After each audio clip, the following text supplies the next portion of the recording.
আপনাদের কোরআন আর হাদিস মূর্তি পূজাকে নিষিদ্ধ করেছে। তবে আপনি অন্য ধর্মগুলো দেখেন, খ্রিস্টান ধর্ম অথবা ধরেন বৌদ্ধ ধর্ম, চাইনিজ ধর্ম, জৈন ধর্ম, অন্য সব ধর্মেই দেখবেন মূর্তি পূজা আছে। আপনারা মুসলিমরা পৃথিবীর সংখ্যার মাত্র 15 থেকে 20% হবেন সব মিলিয়ে, এটা শতকরা হিসাবে। তাহলে অন্যরা কি ভুল করছে? খ্রিস্টান ধর্মটা দেখেন 1 মিনিট, যে কোনো অ্যাংলিকান চার্চ অথবা Russian orthodox, Greek orthodox, Catholic বা প্রোটেস্ট্যান্ট, চীনে দেখেন অনেক বড় মূর্তি ঈশ্বরের। তাহলে এরা সবাই ভুল? খুবই সুন্দর প্রশ্ন করলেন।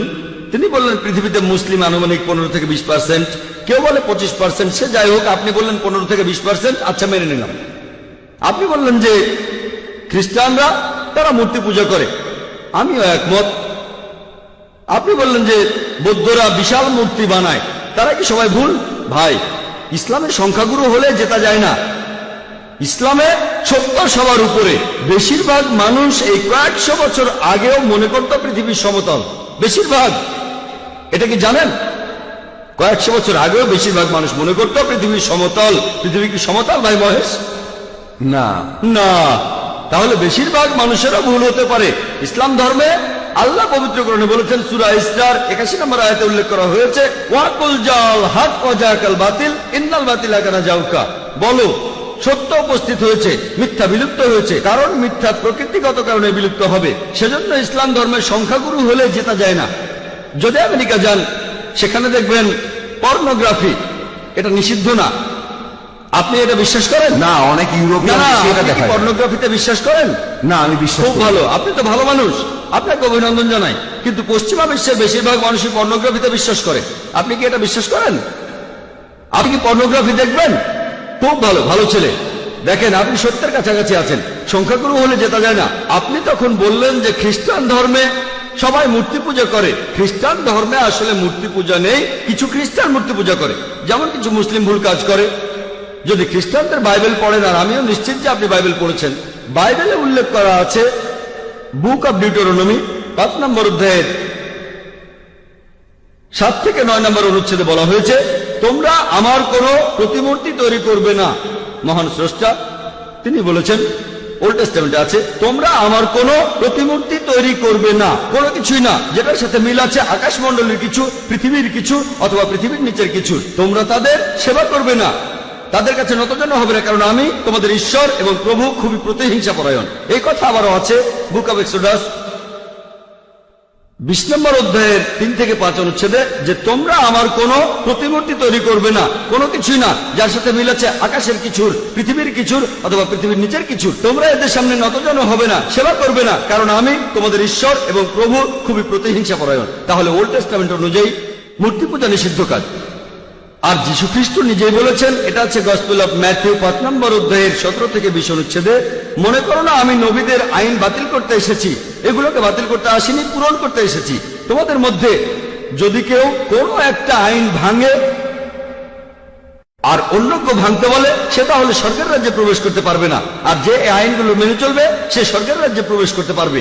যদি তাদের ন্যায়নিষ্ঠতা গ্রন্থে বলা ন্যায়নিষ্ঠার চাইতে বেশি না হয়, তাহলে তারা স্বর্গের রাজ্যে প্রবেশ করতে পারবে না। তাহলে যীশু খ্রিস্টের কথা অনুযায়ী আপনি যদি স্বর্গের রাজ্যে প্রবেশ করতে চান, আপনাকে তাহলে ওল্ড টেস্টামেন্টের সবগুলো আইন মানতে হবে, মুসা নবীর আইন মানতে হবে। স্রষ্টার কোনো প্রতিমা বানাবেন না। তারপরও মানুষ বানায়, কেন? সব খ্রিস্টানরা কিন্তু বানায় না, প্রোটেস্ট্যান্টরা বানায় না। খ্রিস্টান ধর্ম সম্পর্কে আপনার জ্ঞান বেশ কম, আপনি এখনো ছাত্র। ক্যাথলিকরা এটা করে, তারা মূর্তি বানায়। এজন্যই প্রোটেস্ট্যান্টরা প্রোটেস্ট করেছিল যে আপনাদের কাজটা ভুল। তাহলে বাইবেলের কথা অনুযায়ী সৃষ্টিকর্তার কোনো প্রতিমা বানাতে পারবেন না। আপনার কথা মানি। বেশিরভাগ হিন্দুই মূর্তি পূজা করে। আমি আগে বলেছিলাম, নাতাস্তি প্রতিমা আস্তি, মহান সৃষ্টিকর্তার কোনো প্রতিমা নেই, কোনো ছবি নেই, কোনো ভাস্কর্য নেই, তার কোনো মূর্তি নেই। আপনি কি মূর্তি পূজা করেন? হ্যাঁ, আমি করি। আচ্ছা, তাহলে তো বেদ মানছেন না। আমি আসলে সবগুলো ধর্মই মানি, সব ধর্মই এক, কারণ মহান ঈশ্বর সবগুলো ধর্ম সম্পর্কেই জানেন। ভাই, আপনি যদি সবগুলো ধর্মই বিশ্বাস করেন, তার মানে আপনি অন্য ধর্ম পালন করছেন কিনা জানি না, তবে হিন্দু ধর্ম পালন করছেন না। আপনি হিন্দু ধর্ম পালন করছেন না। আমি আপনাকে বলি, ঈশ্বর তো ঘুমাচ্ছেন না, তিনি সবই জানেন। তিনি তো সবকিছু সৃষ্টি করেছেন, সবকিছু। তাই তিনি সবগুলো ধর্ম সম্পর্কেই জানেন, যেমন ইসলাম। ভাই, আপনি একবারে একটা প্রশ্ন করেন, লম্বা লাইন দেখা যাচ্ছে। এই প্রশ্নটার উত্তর দিচ্ছি। এরপরে লাইনের পেছনে গিয়ে দাঁড়াবেন, তারপর সময় আসলে প্রশ্ন করবেন। ঠিক আছে? প্রশ্ন করেছেন যে ঈশ্বর কি ঘুমাচ্ছেন? আল্লাহ এই কথার উত্তর দিয়েছেন পবিত্র কোরআনে সূরা বাকারার 255 নম্বর আয়াতে উল্লেখ করা হয়েছে। আল্লাহ বলেছেন, আল্লাহু লা ইলাহা ইল্লা হুয়াল হাইয়ুল কাইয়ুম লা তাখুযুহু সিনাতুন ওয়ালা নাওম, যে আল্লাহ অবিনশ্বর, চিরস্থায়ী, তিনি কারো মুখাপেক্ষী নন, তার নিদ্রার প্রয়োজন হয় না, তন্দ্রা তাকে স্পর্শ করে না, বিশ্রামের প্রয়োজন হয় না। আমাদের ঘুমানোর প্রয়োজন হয়, আমাদের বিশ্রাম নেওয়ার প্রয়োজন হয়, আল্লাহ তাআলার ঘুমানোর প্রয়োজন হয় না।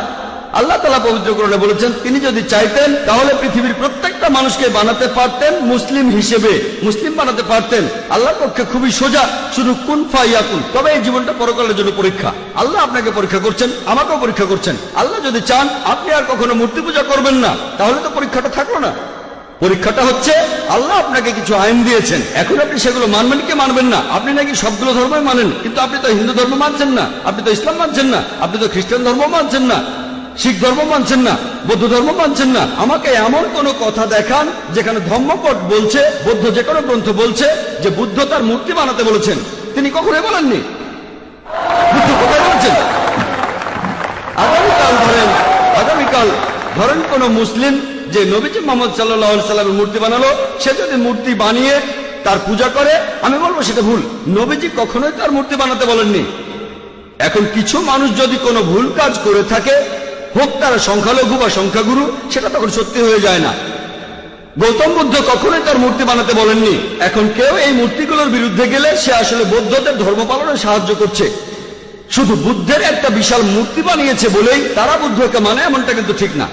সেজন্য আমি বলেছি, যদি কোনো ধর্মকে বুঝতে চান, অনুসারীদের দেখবেন না, ভাই মহেশ আমাকে দেখবেন না, ধর্মগ্রন্থগুলোকে দেখেন, পবিত্র কোরআন দেখেন, পবিত্র কোরআন পড়েন, আপনাদের বেদ পড়েন, যেগুলো কমন সেগুলো মেনে চলেন, আর যেগুলো কমন না সেগুলো পরে দেখবেন। আপনি নাকি সব ধর্মই পালন করেন, আপনি তো হিন্দু ধর্ম মানছেন না, খ্রিস্টান ধর্ম মানছেন না, ইসলাম ধর্ম মানছেন না, সবগুলো তো পরের কথা। আমি বলছি অন্তত পক্ষে কমন জিনিসগুলো আপনি মেনে চলেন, যেগুলো কমন না সেটা নিয়ে পরে কথা বলবো। আপনি তো কমন জিনিসগুলো মেনে চলছেন না, সবগুলো মানা তো পরের কথা।